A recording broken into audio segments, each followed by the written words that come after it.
Good evening and welcome to The Bottom Line. News about your neighborhood and its condition. News that will allow you to make informed decisions.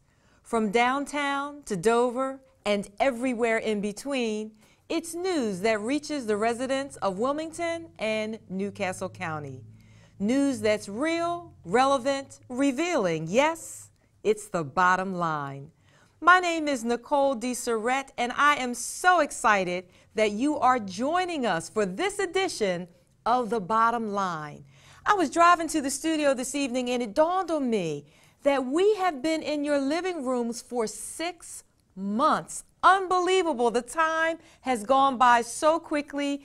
We enjoy coming out every Monday night from 8 to 9, bringing you information that you can use, and we hope that you are benefiting from every segment of our show. So 6 months down, 6 months to go, and then we're going to celebrate our first anniversary in September. Yesterday, do you know what yesterday was? The first day of spring. So I'm on my way to church in the morning, and I even noticed that the birds had on earmuffs, gloves, scarves, the whole 9 yards. I enjoyed their beautiful singing, but it was cold, y'all. I drove to church with the heated seats on, the winter coat, everything. But spring is officially here. We're going to get more of a taste of it later this week. We have the Bottom Line crew in the house, and we're going to help you get your spring off to a great start. So you won't want to miss anything that's happening over the next hour. The crew is here, headed by our own state rep, Charles Potter.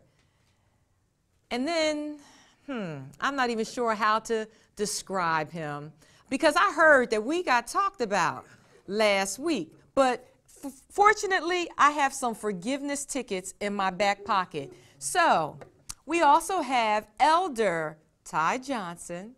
You are forgiven.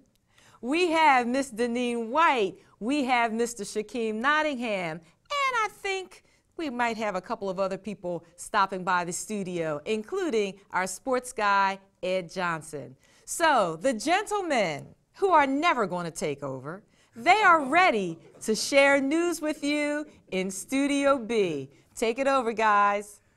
I tell you what, Ty. We are ready. I told you not to talk about those women last week because they would find out. And people in the church, grocery store, newspaper man telling on you.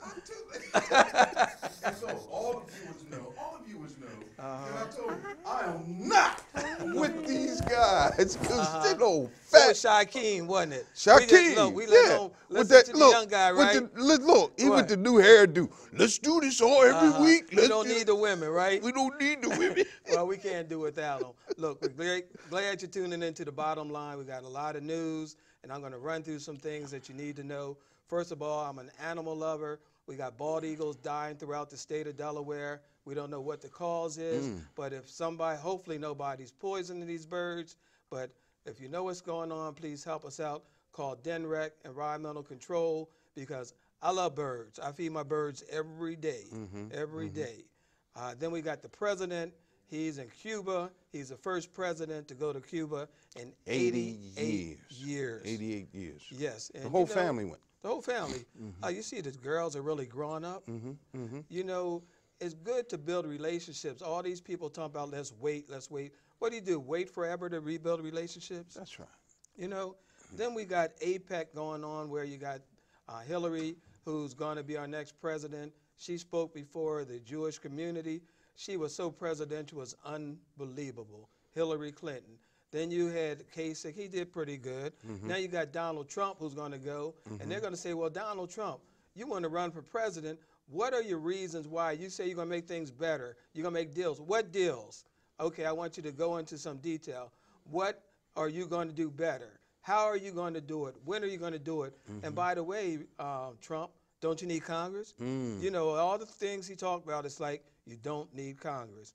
Then we had a big decision that took place last week with the State Board of Education, my bill and Senator Henry's bill on redistricting to reduce the city districts from 4 to 2. Actually, we're probably going to end up going from 4 to 3, but it'll be a big start. Congratulations. The vote came out. Well, thank you. Congratulations. The vote came out 4 to 3. So we're moving forward with redistricting the schools. It's been over 40-some years since DSEG. And what we're going to do is come to the General Assembly. So now that's my job, the senator's job, to make sure we get this passed to give our young people a new chance. And I understand that you all had the language changed. We did change the language where we actually took the state board out of it. Wonderful. And I was quite surprised about The some of the people. Did the governor step in? The governor, he stepped in. We had a conversation. He did what he said he was going to do, and I'm pleased with that. In the meantime, Newcastle County is going to be appropriating $1 million to help certify this DuPont deal. Now, I'm not trying to steal your thunder, so what I'm going to do, I'm going to talk about a couple bills. Last week in the General Assembly, all the unions came down. They wanted us to pass a House Bill 283. Now, say, what does that bill do? That bill would allow the unions to get 30% of every state contract. Really? So if I just give you a little example, suppose each year the state spends over $200 million. 30% of that would have guaranteed those unions at least 60-some million a year. Really? Now, about 5 years ago, I did what's called the DBE contracts. And does that 30% go into jobs and job training and stuff like that? Well, I would hope so. Okay. Apprenticeship, some would have been apprenticeship. Okay. But Okay. when we did the disadvantaged businesses for minorities and women set aside in the city over 5 years ago, the county adopted it. Then the governor did what's called an executive order, you know. So what happened when we went to the governor, he said, well, and the unions, it would be illegal to do set-asides. So when the unions came down there, I said, look, I don't mind helping you and your people, but what about me and my people? So if you want 30%, give us 20% for DBEs, minorities, and black trade unions, and 5% for the veterans. I had no problem with that, but I knew it wasn't going to fly because you can't do set-asides or set quotas. So right now, this kind of stalled. It was sent to the AG's office for a decision, but I'm going to tell you, I don't believe it's going to be legal. You don't think so? I don't think so. Another bill that I put in that was passed last week was for security guards. Really? And what we did, we reduced the age from 21 to 18 years old so more people can start working at an earlier age. In addition to that, we reduced the misdemeanors. If you had 2 misdemeanors, you still can go to work. I was about to ask that question.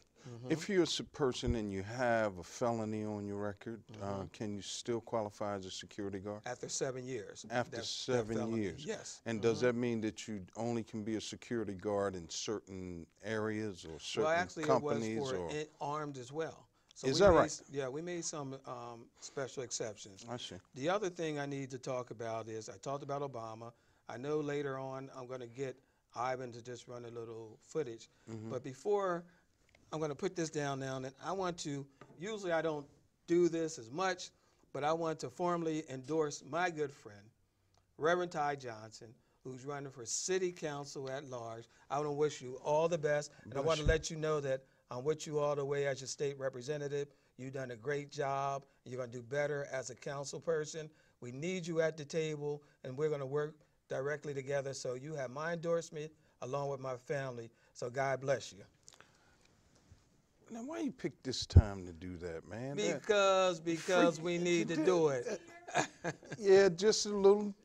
I got much love for you. That's why I do it, because I know your true work of CTAC, Churches Take a Corner, what you did with IMAC to revitalize IMAC, just what you do all the time and helping people. Listen, I want rep, and you are my state rep. Yes. And you know I'm just as hard on you as I am on everybody else. But and when you're right, you're right. When you're wrong, you're wrong. Right. And that's why I'm here, because I admire your work, and you know we come from the same stock, P.S. DuPont. That's right. And I know your family. I know what you're made of. And I want to thank you. That's huge. Thank you for endorsing me.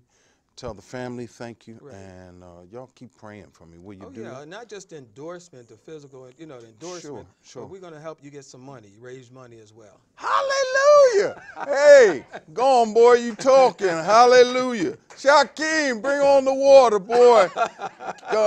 Look here. Last week, y'all, good God Almighty, boy, lost their mind. Brothers Up in here, to the window, to the wall. I'm telling you, it was crazy. They talking about we don't need those ladies. And what happened? I said, I'm not with these boys. I am not with them. So, Denise, Nicole, go back, look at YouTube, look at the DVD. You're going to see me out there just like this. I ain't with them.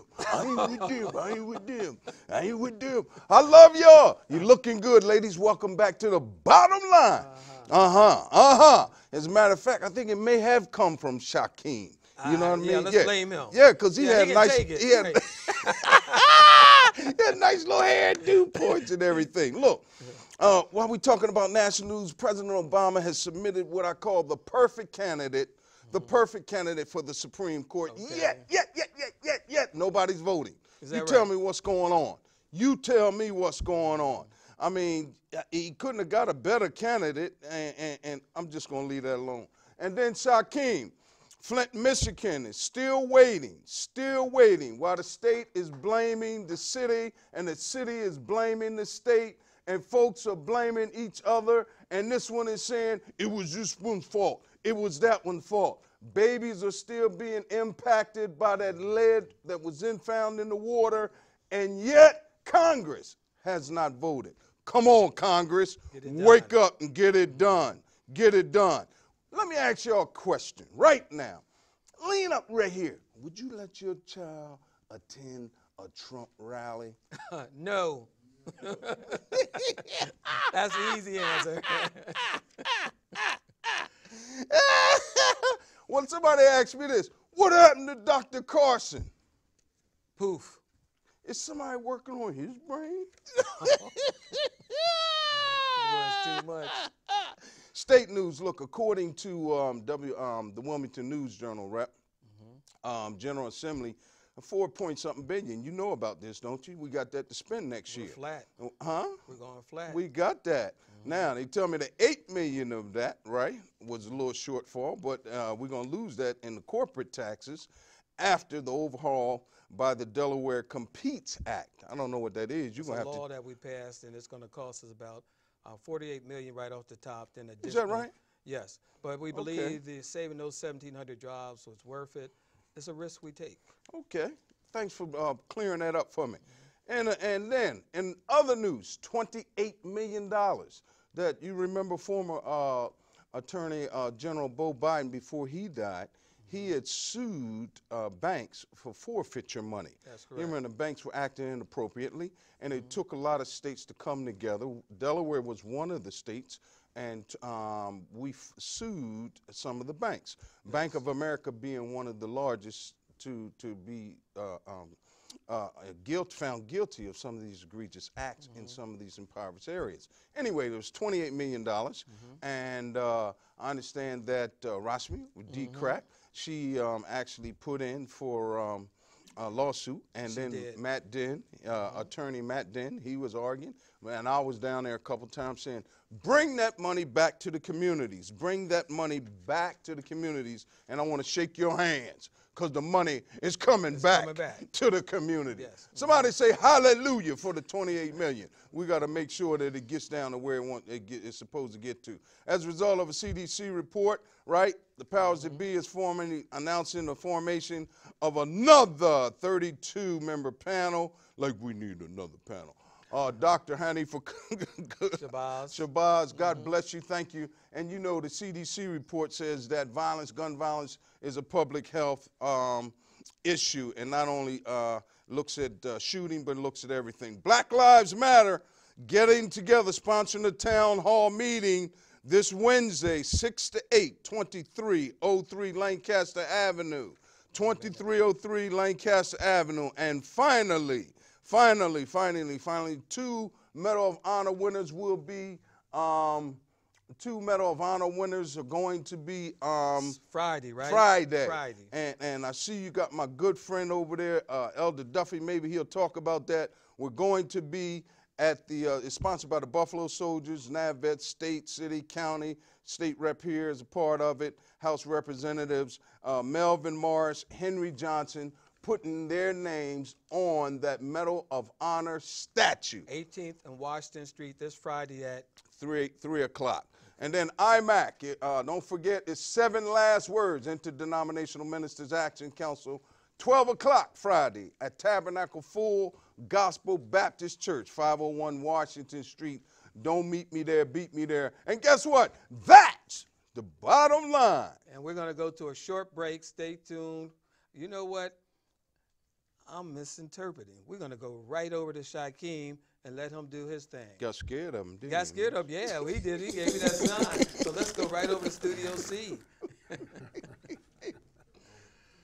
You know, it's funny how you got some old cats over there want to point blame on what happened last week. As y'all can see, the captain, the head honcho, the Don Pablo of it all said that, you know, we don't need the ladies. You know, I could always use some ladies at the table. I ain't got no problem with it. But, see, that was his words. That wasn't mine. You know, they want to blame me for everything. And I thought Pastor Ty was on my side. But, you know, I'm only good in State Farm's hands. I mean, what's the other one? Nationwide's hands. those are the only good hands. But it's all good, you know. But I have some good news for you guys. We will be going back to Flint, Michigan. I don't have the date yet, but we will be going back to Flint, Michigan. But I do have someone who is actually in correlation with the whole Flint, Michigan trip.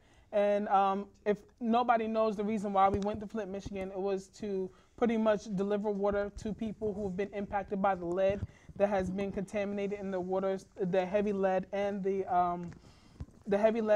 other chemicals found in the water. So we have none other than Pastor Lewis McDuffie here, who actually has been working with lead for decades. I mean, longer than I've been living. So, so I'm glad to have you here. Can you just give me a little background on what's been going on?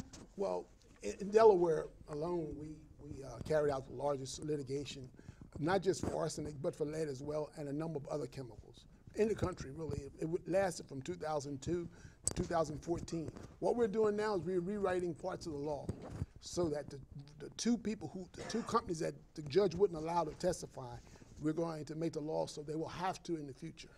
So that part's still going. We're working with the courts. We've always worked with the courts. So when did lead start being visible in Delaware water? It's always been there. It's always been in the property, in the soil. It's just that what happened was the state walked in on our community, which is Eaton Hamilton Park. You and I were talking about this right down the street from where we were. And when they walked in, they said that our whole community was built on a tannery. A tannery uses pure arsenic to clean the hair off of the animal to make leather products. But when we looked further into this, also there was a foundry called Crescent Foundry, which was also underneath our property, which uses a lot and throws a lot of lead out. And then we went and looked further, and we ran into a number of contaminants, carbon disulfide, this is the only state that's ever been found, which is what's called it's an explosive material. And when the EPA used a crane to try to dig in the ground, it blew up. Yeah, that's Terminal Avenue. So and then a number of contaminants. But I'm a former scientist and a teacher, so it gave me an opportunity as president of the Civic Association to go deep into this. Now, I wrote an article, you and I were talking about it, which was nothing but advice to Flint, Michigan. That's the way the News Journal termed it. It was just a letter to the editor. And what I was telling them was, when the Clinton administration was here, he put together a program where you form a council, a community council, whenever you have a problem, which will mediate between you and the state. But that council has permission to go in and get all the records the state has. And so I was a guy who went in, and I actually worked as a volunteer in the state office, Demrec office, for years, almost every day. And I gathered the information of contaminants in Wilmington and all around, and it was just unbelievable. Okay, so being as though we've had our water contaminated here, is there a difference between the water from when it first started to now? You mean in Wilmington, in Yes, Delaware? in Wilmington. Yeah, we forced it to be tightened up. Okay. And we forced it under this basis. The regular water underground is contaminated by carbon disulfide, by arsenic, and by everything. But the Wilmington water, which is also where we get our water, that water, it goes to a process. And we examine those things to make sure that was tightened up. But there are other ways of getting lead contamination right from the soil. And so that was the most serious part once we crossed out the water part. Now, my only connection with Flint, I'm suggesting, is that they form a council, get into that office before they go any further, find out how many other contaminants are there. Because there were a number of contaminants. When you find lead and arsenic, you're going to find a whole lot more. Find out what's there. Determine whether the proclamation that governor sent down today, which says he's going to do a cleanup and this kind of thing, I don't think he can do the cleanup. Because the water that was allowed in has now further corroded the pipes, which wouldn't have happened if they didn't have that type of corrosion. You want to say something? So the only way now that you're saying to fix this situation is to replace everything. Yeah, or my real suggestion is for them to study it, find out what all, and then get prepared to move. Get prepared to move. So pretty much it's unlivable. Oh yeah, I don't think it's cost $1.5 billion to clean it up. In California, where it had a number of cities got together to sue, it made $1,150,000. These folks don't have that same push. Yeah. Now here in Delaware, Representative Potter and I, we were right on top of Cherry Island. We were right on top of even Elder Ty. We were on top of things in the community. And you take Alden Jenkins was the river keeper. That was a group that watched the river. See, we don't have that stuff anymore. We had Sam Guy. He was there. And you'll see their names signed for years back on everything, resisting things that were coming. You had to have people keep an eye on these things. The young people now have to take that up. Yeah. All right, well, I'm glad we were able to bring you in, and definitely for you to be able to give us a little insight on, what happened here compared to, what's going on in Flint, Michigan now. I definitely want to thank y'all for listening in. We are definitely going to take a short break. We got some bills to pay. We don't want these lights to go out. So we'll see you in a couple seconds. Welcome back to the second half of The Bottom Line. I'm one of your hosts, Nicole D. Surrett, and I am joined with my friend Deneen White. Deneen, I think we need to make a pact or something that we're never away from the studio at the same time, because stuff happens. Exactly. Somebody has to be here to hold it down for us. Absolutely. I agree. So yesterday was the first day of spring, yes. and fortunately we didn't have to shovel snow. Oh, thank God. Not on the first day of spring.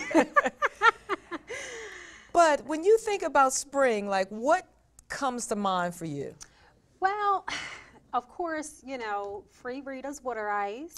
I missed it yesterday. And kids getting out of school. That's the first thing come to my mind because, I have young children. So, but also it's funny because the first day of spring is always the day that I think about, okay, maybe I need to get back into the gym, or, I got to start going harder. Oh, I haven't reached my goal yet.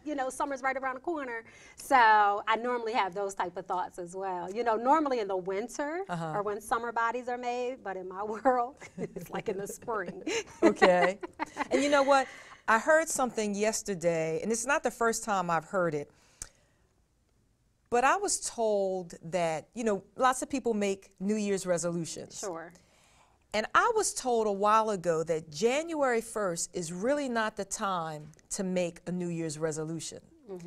And I heard it at a presentation yesterday that spring is actually the time because it's a time of renewal and rebirth, and that's a better time for people to set goals and things of that nature. So once I heard somebody say it a second time, I thought, maybe there's some validity to this, because so many people make those New Year's resolutions, and by January 8th, they're already off the wagon. Sure. So. And you're normally motivated in the spring, right? You're not really that motivated in January. Right, because it's the winter, we're more tired, and again, spring is bringing us back to life. Sure. And I am very much a visual person. Me too. And, so I love to drive. Driving is very relaxing to me. And I love to look at billboards. Oh, no? No. I love to look at billboards. And the billboards that I have seen recently have just been very, very powerful.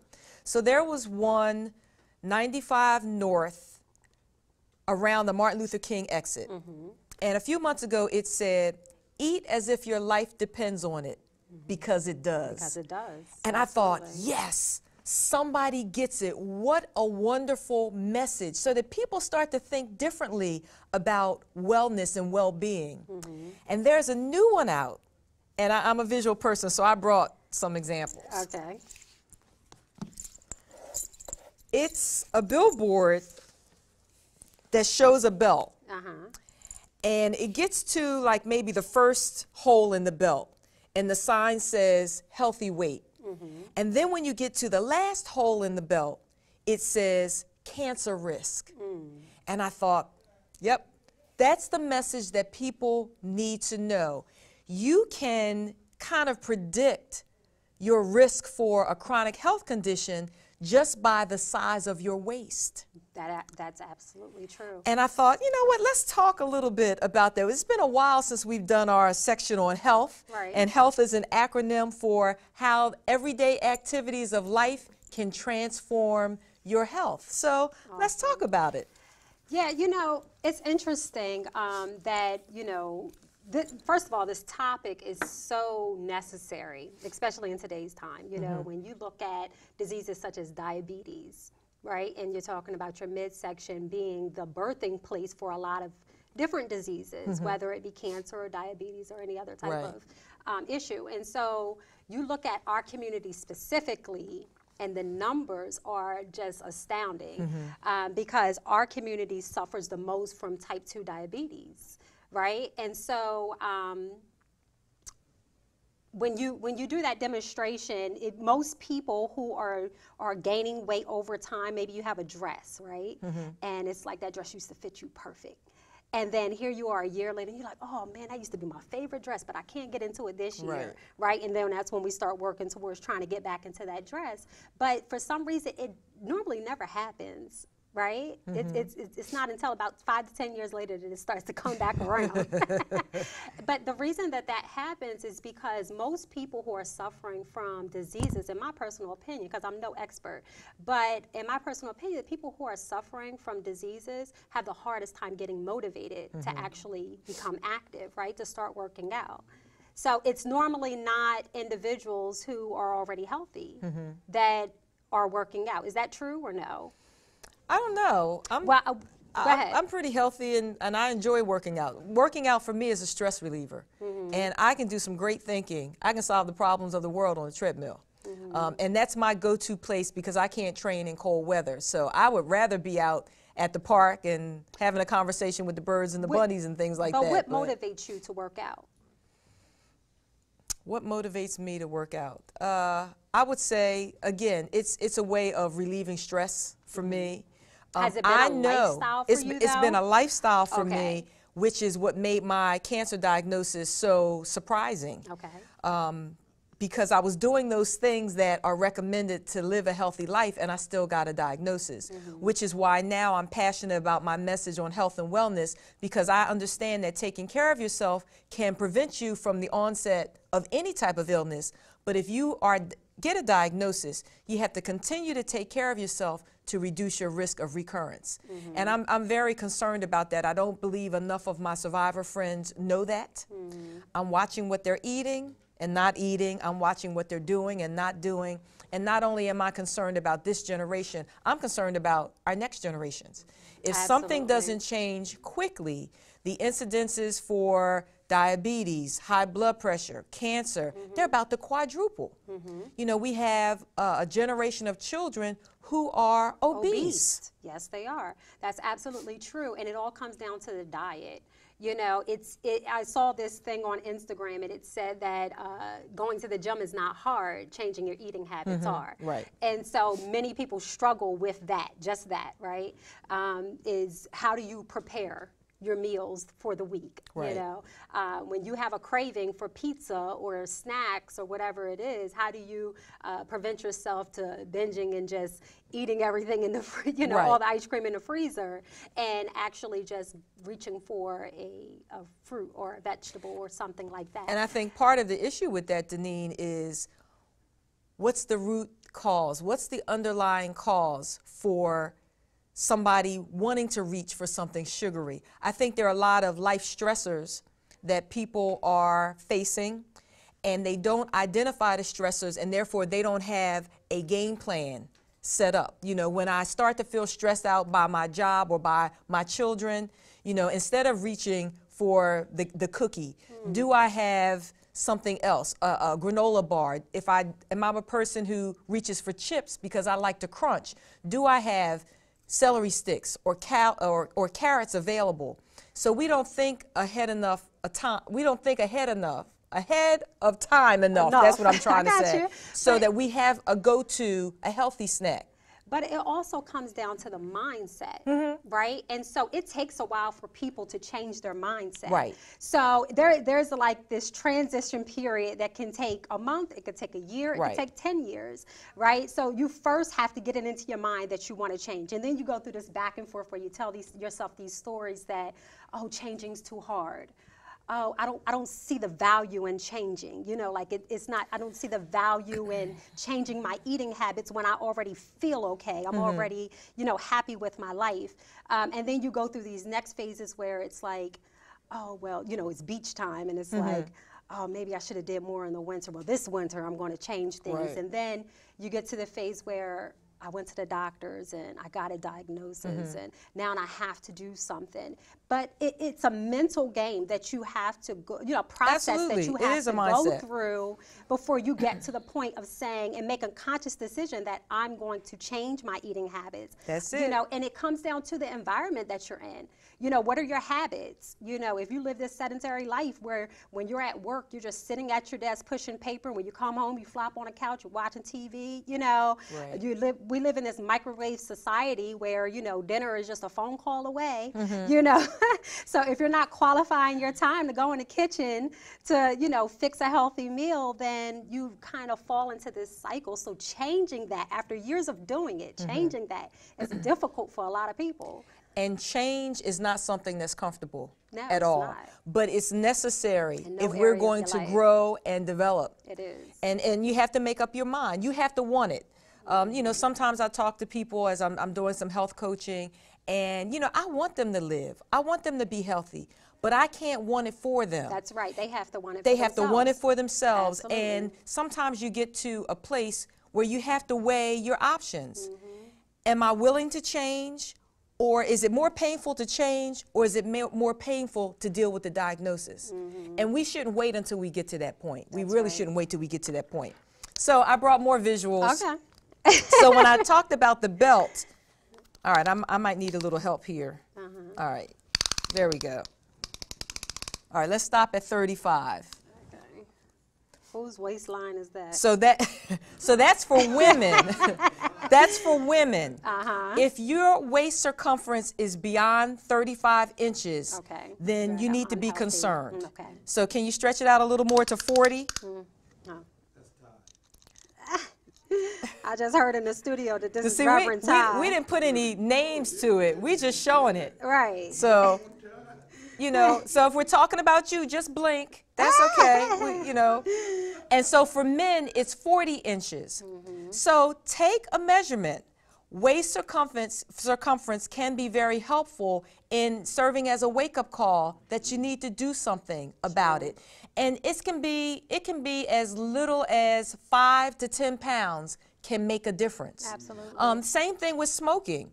You know, if you stop smoking, your body starts to you start to reap the benefits within 24 hours. So losing 5 to 10 pounds can make a significant difference in your overall health. You know, and in the morning, I believe that it all comes down to regimens, right? So whatever you want to be successful at, I believe that you have to have some type of regimen, some type of routine that you adopt, whether it's a morning regimen or something you do in the evening in your quiet time.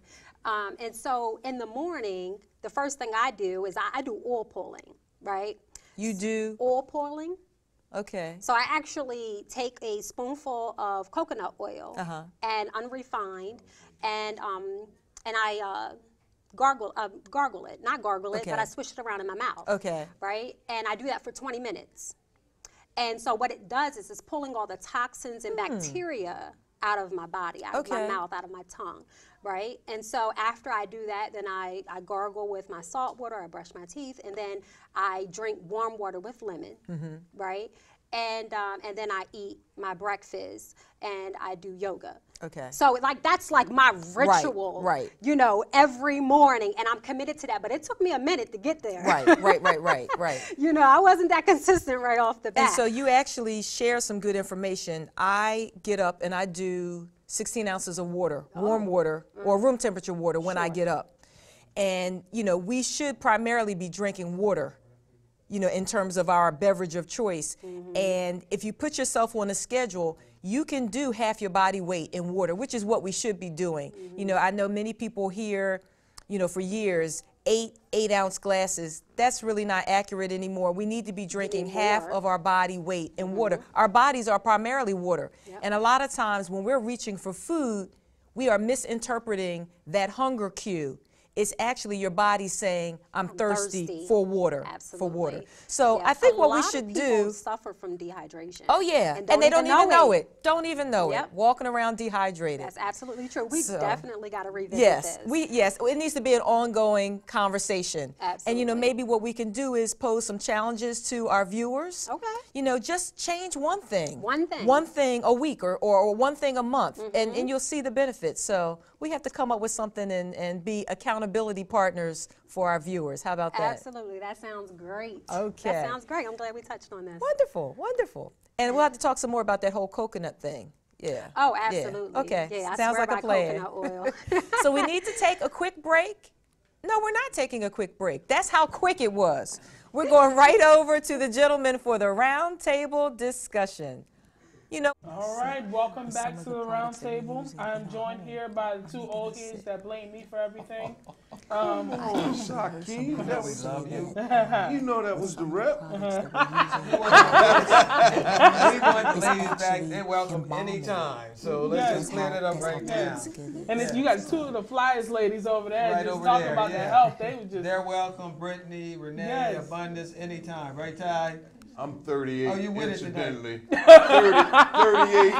I like that little belt trick. Try 36. I like the little tape measure thing. That was awesome. Wasn't It that awesome? was awesome, yeah. Wasn't that awesome? Yes, That was it But really, was. it tells really me awesome. something, and that little gargling with oil, I had to try that. I'm gonna See try what it too. I'm happens. gonna try it too. But she I also heard of apple cider vinegar though. But she also talked about developing a routine. Yes. Routine. You know what I mean? Yep, You that's don't like just a you don't- resolution. right. You don't just jump into it. You gotta you make your mind up, and then you do it one step at a time, and you don't try to do it all at once. But Yes. that's so wonderful. We missed you all. Last week. Check the tape. Go ahead. So as y'all see, Barack Obama has now made it to Cuba after 88 years of no president going to Cuba. Wonderful. I honestly want to say, look, even if when I go out to vote, even if his name ain't on the ballot, I'm putting his name as the best candidate. Barack Obama for a third term. Say aye. Right? Yeah. So I mean, he really it just shows his humility, and it shows how much of a leader and how much he Gas stands prices out. are at $2, around $2.35. They were $5 when he came in. Yeah. He reduced the budget, the deficit. Only him and Clinton done that in the last so many years. So he's outstanding. Yeah. So I understand he signed 2 MOAs when he was there, while he was there today Cuba? in Cuba. Okay. Not only is the conversation open, not only is businesses being able to afford the opportunity to come and do some things, but I'm curious to know what was in those MOAs. You got any connection? I don't know. We can find out. But Yeah. whatever it is, I'm sure it's great. Those memorandums of understandings. Man, So, to 'em. in the words of Reverend Ty, entertainment news.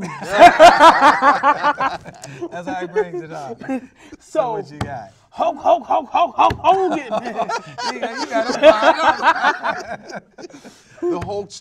The Hulkster. The Hulkster. Yes, he has now won $140 He won that million. case? Yes. Why? Say he The didn't win that reason case. Say behind- he did not win that case. For cheating on his wife. No, not yes. for cheating on his Well, wife. hold was on. somebody's But wife, it was right? it was Yeah. the situation was Hulk Hogan was recorded himself doing some inexplicit acts Right. with his best friend's wife. It's with Right. his best friend's wife. But mind That's you, not a he best was friend. married. Right.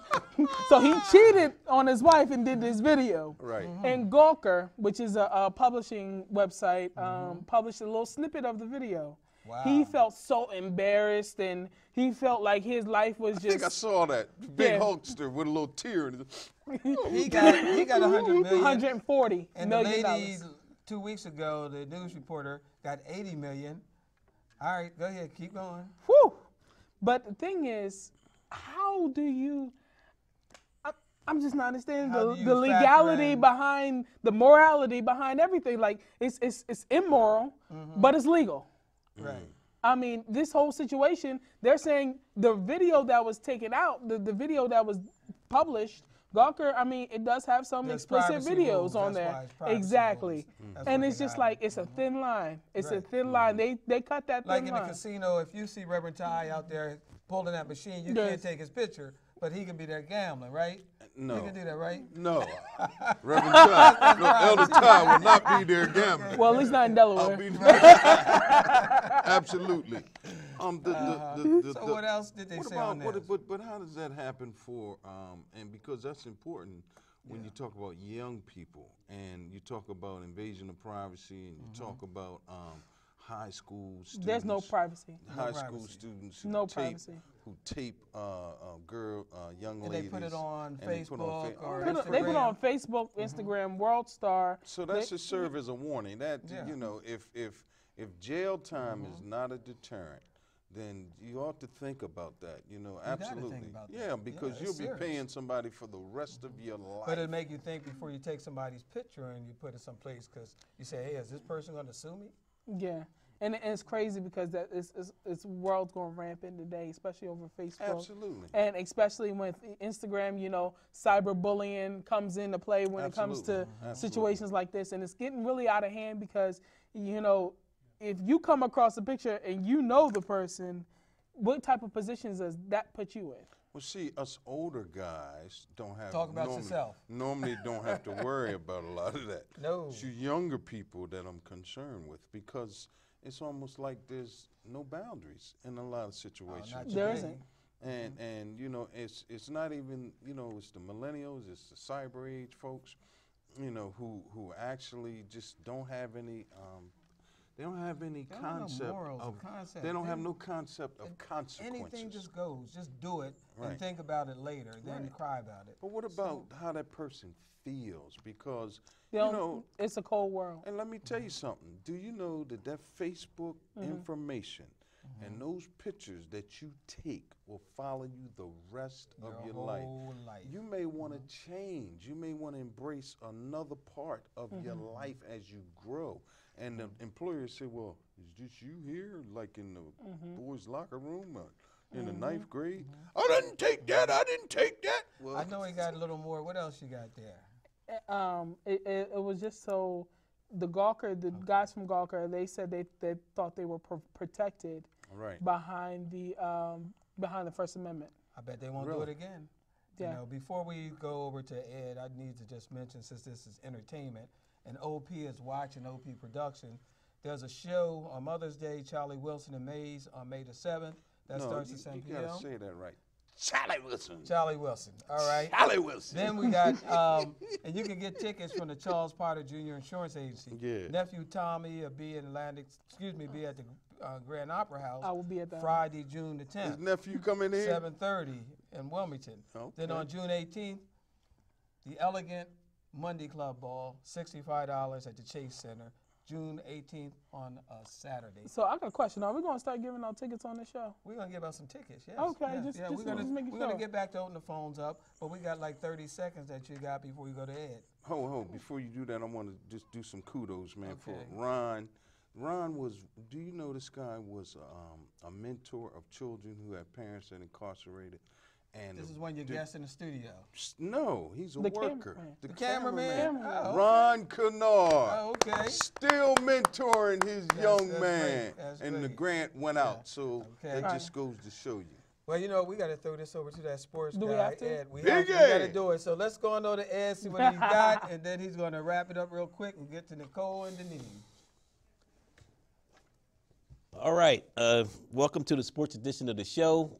I got to speed it up because they didn't leave me much time here. I want to congratulate some local talent at first.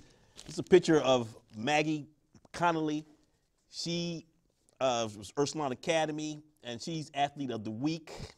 She and her teammates won the girls' state championship last week. Congratulations to her.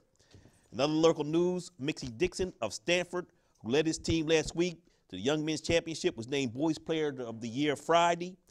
Thea Anderson of Woodbridge was named the Girls or Young Women's Player of the Year. Both players had the All-State first teams. Congratulations to these two teams, or these two players. And this is a picture of Mr. Dixon, which I showed last week. Hopefully you guys can see that. He is a great young player, and congratulations to both of those players. Another local news, Monty Ross, coach of the University of Delaware, was dismissed from the job after 10 seasons. He guided the Blue Hens to a 132-184 record after 10 seasons. Okay, NFL. The New England Patriots acquired tight end Martellus Bennett from the Chicago Bears yesterday, giving them a very formidable pair of tight ends with him and Rob Gronkowski. On a sad note, Baltimore Ravens cornerback Trey Walker, who played one season, died Friday of injuries he sustained from a dirt bike crash. Our condolences goes out to him and his entire family. Also in the NFL, the chop block rule is getting ready to be eliminated. That's whereas a player who was engaged with another player cannot be blocked below the waist by another player. Spring training is upon us, and that will start in a couple of weeks. March Madness is upon us, and perhaps one of the biggest upsets of all times is in the tournament was Thursday when second-seeded Michigan State was upset by number 15 team. They just didn't look right. Villanova stormed into the Sweet 16 with a beat down of Iowa. St. Joe's lost a game they probably should have won. On the women's side, the women of UConn is just unbelievable. I just can't throw enough accolades on these women. This is a picture of Brianna Stewart. She led her team to a 101-49 victory in the first round of Saturday night. I'm telling you, these women are amazing. They won their 70th straight game. Closing out, I'm going to say the Golden State Warriors lost to San Antonio Spurs Saturday night. They were on back-to-back games. They were tired. The only chance you got against them, in my opinion, is that you have to catch them when they're tired or they're not shooting well. In other words, they're going to beat you in a 7-game series almost every time. Okay, we get ready to throw it over to Nicole. Take it away. We hope that you have enjoyed this edition of The Bottom Line. We will continue with healthy tips. We want everybody to be healthy, not only for themselves, but for their family and our communities. On behalf of the Bottom Line crew, thank you again. We hope that you have a wonderful week. Make sure you get out and take a walk and enjoy the warm weather that's coming. On behalf of State Rep Potter, Elder Ty, Shakeem, Ed, Deneen, I'm Nicole D. Surrett, and we want you to have an excellent week. Take care, and we'll see you next Monday. Bye-bye. You know what?